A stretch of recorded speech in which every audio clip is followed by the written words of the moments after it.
जो रैली है अपना जो इमरान खान साहब की हमायत के अंदर आसान अली शर्फ से हल्का NA 120 और PP 139 PP 138 PP 137 से जो हमारे टोटल साथी हमारा तकरीबन जो हमने प्लान किया था तकरीबन 100 गाड़ियों का हमें दोस्तों को मैसेज थे और हमें अंदाजा था, लेकिन अनएक्सपेक्टेडली 275 गाड़ियां जो है इस वक्त 75 फरोजवाला से और 200 करीबन 180-90 गाड़ियां शर्फ शरीफ से जो इस वक्त निकल के जा रही हैं। और ये टोटल जो गाड़ियां हैं हमारे दोस्तों ने एस्टिमेट की हैं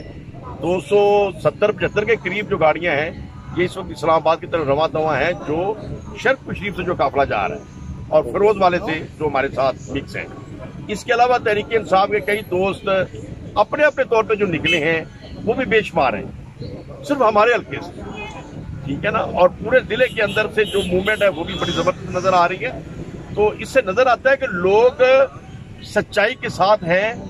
और बैरूनी कुव्वतों को मुंह के ऊपर तमाचा मारने के लिए लोग तैयार हैं कि इमरान खान साहब ने जब पाकिस्तान की आज़ाद खारजा पॉलिसी की बात की है, जब इमरान खान साहब ने आलम इस्लाम के इज्जत और वकार की बात की है, और जो सऊदी शहजादे भी कभी किसी को तौफीक नहीं हुई कि अमेरिका की आंखों में आंखें डाल के बात करे, झूठियों की आंखों में आंखें डाल के बात करे, और नबी अकरम सल्लल्लाहु अलैहि वसल्लम के नामूस के बाद पूरी दुनिया को जो समझाने की बात की है, आज कौम इमरान खान की इस सच्चाई के साथ इमरान खान जिंदाबाद जिंदाबाद। यही बात मैं अक्सर दोस्तों को कहता हूँ कि हमारे बुजुर्गों ने जो कुर्बानियां दी थी पाकिस्तान बनाने के लिए, वो आटा सत्ता में नहीं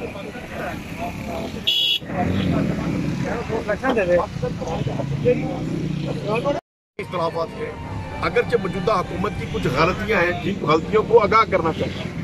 डॉलर की प्राइस कंट्रोल नहीं, उसकी महंगाई के ऊपर काबू नहीं पाया जा सका, इसमें बैरूनी ताकतों के भी हाथ है,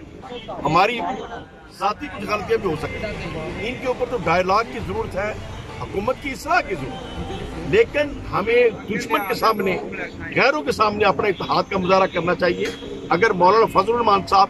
नवाज शरीफ साहब और जरदारी साहब इकट्ठे हो सकते हैं तो मिलके हुथियों के मुकाबले में इमरान खान के साथ खड़े क्यों नहीं हो सकते। मैं समझता हूँ हमें कश्मीर की आज़ादी के लिए, फलस्तीन की आज़ादी के लिए और इस्लामी कुव्वतों के इत्तेहाद के लिए